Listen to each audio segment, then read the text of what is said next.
Speaker के chamber में कम से कम 20-25 कांग्रेस के एमपीज जब घुसे तो मैं भी वहां गया और जो गाली गलौज किया स्पीकर के साथ वो तो मैं आपको बता नहीं सकता हूं।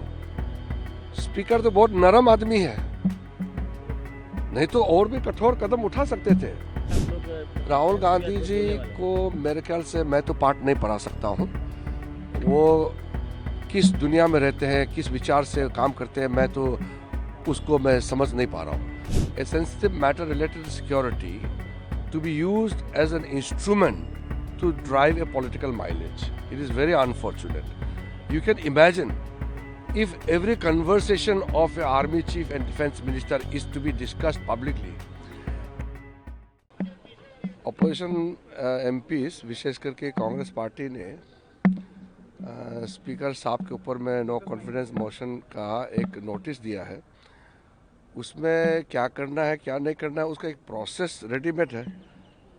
यहाँ इसका इस्टेब्लिश्ड नॉर्म्स होते हैं, तो उसके अलावा अलग से मुझे कुछ कहने का नहीं है।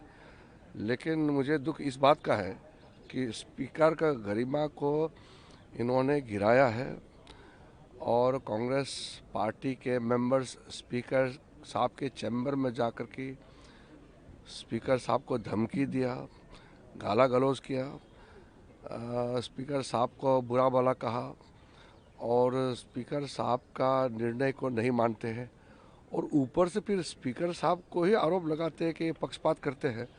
ऐसे तो मैंने पहले बार देखा है। और जो भी सदन में है, चाहे प्रधानमंत्री हो चाहे एक एमपी हो, बोलने से पहले स्पीकर का यानी कि जो चेयर में बैठते हैं उससे परमिशन लेके ही बोलते हैं। और एक ट्रेडिशन है, कोई भी एमपी जब बोलते हैं तो स्पीकर को धन्यवाद दे के ही बोलते हैं। स्पीकर या जो भी चेयरमैन है या राज्यसभा में हमारा चेयरमैन है वो धन्यवाद दे करके ही बोलते हैं। ये एक प्रथा है। राहुल गांधी जी तो भाषण से के मुझे इजाज़त नहीं चाहिए। आप रिकॉर्ड में सुने होंगे ना, आप लोग सबने सुना है राहुल गांधी जी ने क्या बोला उस दिन, मुझे बोलने के लिए किसी का परमिशन नहीं चाहिए, मैं अपना अधिकार हक से बोलता हूँ। अब ये मानसिकता तो बहुत खतरनाक है। लोकतंत्र में सिस्टम को नहीं मानोगे, व्यवस्था जो बनाया है उसको नहीं मानोगे, तो फिर ये तो ठीक बात नहीं है। तो हमने उस दिन सदन में कहा कि हर एक मेंबर जब बोलते हैं तो स्पीकर को धन्यवाद देते हैं कि आपने हमको बोलने का मौका दिया, आपको मैं धन्यवाद देता हूँ। ये एक कल्चर्ड बिहेवियर है, ये एक सिस्टम है। राहुल गांधी जी बोलते हैं कि किसी का परमिशन नहीं चाहिए बोलने के लिए, मर्जी से बोलेगा। तो और इतना स्पीकर को गाली गलौज करने के बाद फिर स्पीकर को ही आरोप लगाते हैं, स्पीकर के ऊपर में कहते हैं कि ये पक्षपात करते हैं।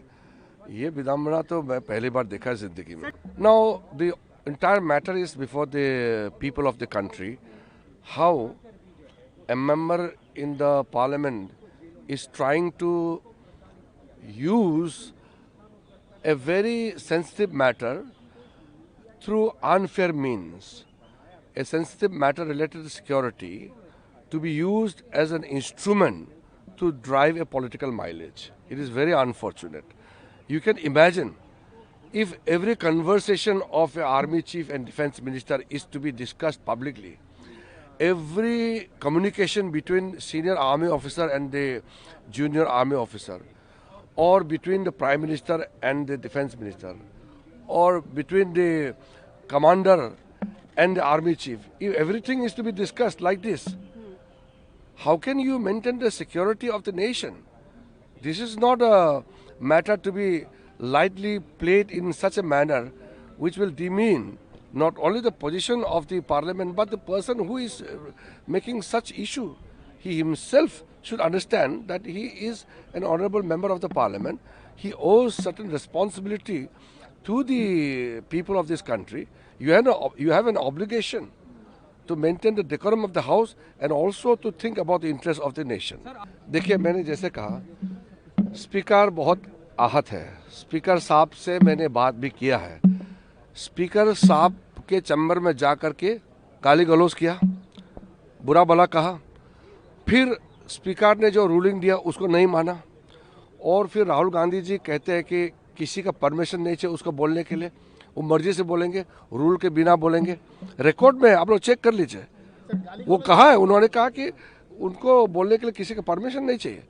परमिशन चाहिए सदन में बोलने के लिए, जब तक चेयर से परमिशन नहीं होता है तो सदस्य नहीं बोल सकते। प्रधानमंत्री भी चेयर के परमिशन से ही बोलेंगे, सब परमिशन से ही बोलते हैं। ऐसा नहीं चल सकता है संसद की बिना परमिशन से आप जब चाहे बोलेंगे। सर राहुल गांधी ने किन्होंने किया सर? स्पीकर के चैम्बर में कम से कम 20-25 कांग्रेस के एमपीस जब घुसे तो मैं भी वहां गया, और जो गाली गलौज किया स्पीकर के साथ वो तो मैं आपको बता नहीं सकता हूं। स्पीकर तो बहुत नरम आदमी है, नहीं तो और भी कठोर कदम उठा सकते थे। ये कोई तरीका होता है क्या? उसमें जब स्पीकर को गाली गलौज कर रहे थे उस समय वेणुगोपाल जी भी थे, प्रियंका गांधी भी थी वहां पे, कांग्रेस के सीनियर लीडर थे, और वो भी मिला रहे हैं, इनकरेज कर रहे हैं। हमारा एमपी अगर कोई खराब बर्ताव करेंगे तो हमारे नेता रुकाएंगे ना, मना करेंगे कि ऐसा मत बोलो। उनके तो नेता ही बोल रहे हैं कि झगड़ा करो। तो सर ऐसा होता है क्या? राहुल गांधी माफी मांगे इस बात को लेकर अभी भी आप लोग राहुल गांधी जी को मेरे ख्याल से मैं तो पाठ नहीं पढ़ा सकता हूँ।